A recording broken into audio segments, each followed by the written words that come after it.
Good evening, everyone. I'm Leila Beckett. I'm the representative for UNFPA, the United Nations Population Fund. And I have to say, this is not my usual day as a representative. When Seven Circles came to us about a year ago and said, we want to do something powerful around women. We want to do something that's unique to Jordan, and we want to work with you, and we want to work with someone on an issue that's close to your heart.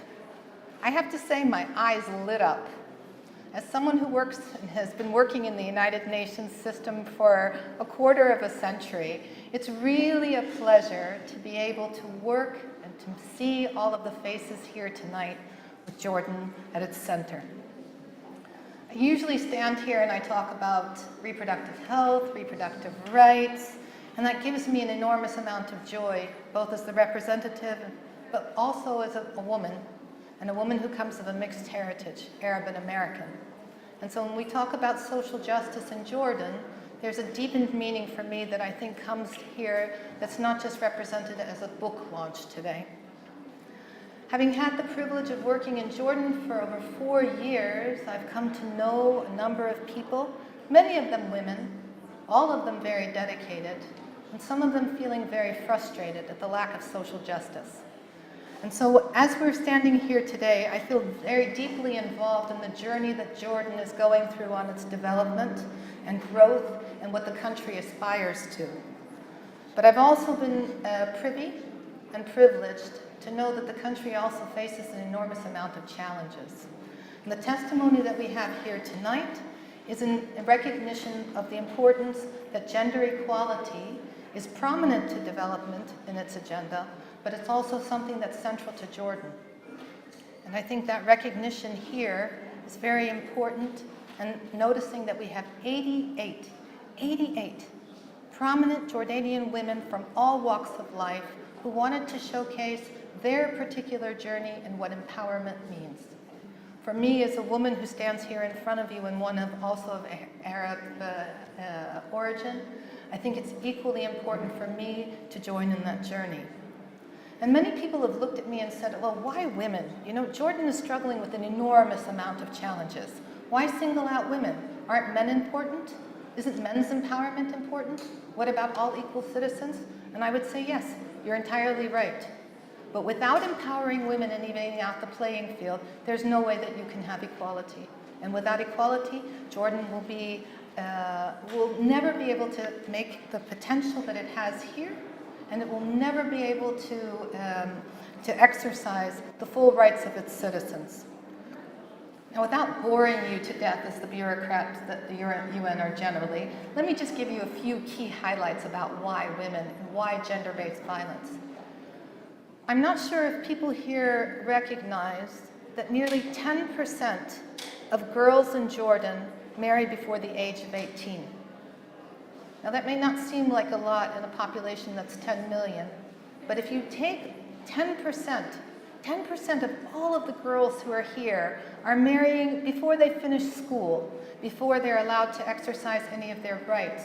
As an adult, can't vote, can't drive, but you can get married. You can make one of the most important decisions in your life. And so I ask you also to consider that when we talk about the importance of women. I also ask you to talk about the importance and recognize that gender-based violence is all too often an invisible phenomenon. We know it happens.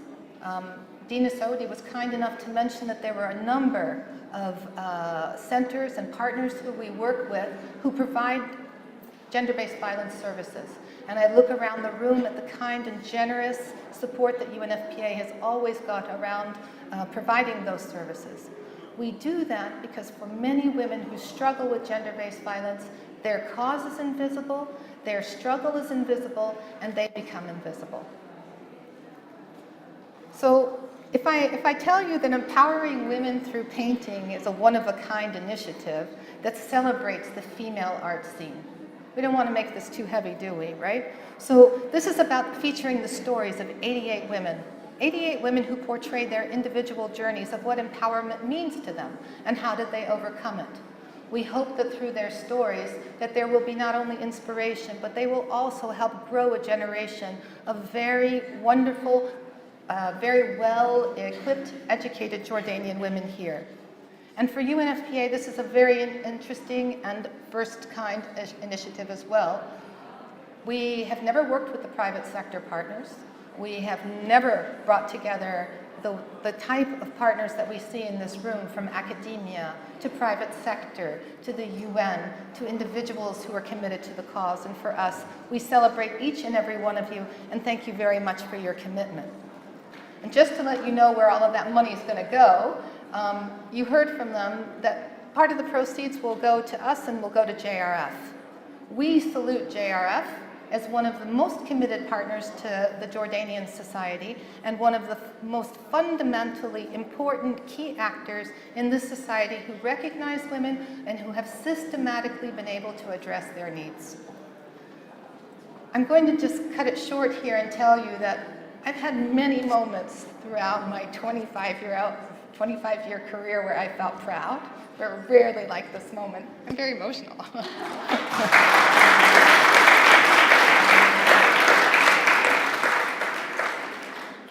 And I'd like to say to you that there was a legendary Chinese philosopher named Lao Tzu. He said, "The journey of 1,000 miles begins with a single step." Tonight, I want to thank each and every one of you for your commitment to the step that will help us take social justice to the world with Jordan in the forefront. And I thank you all, including my own mother, who's here with us to join us. Happy Mother's Day to you all, and welcome.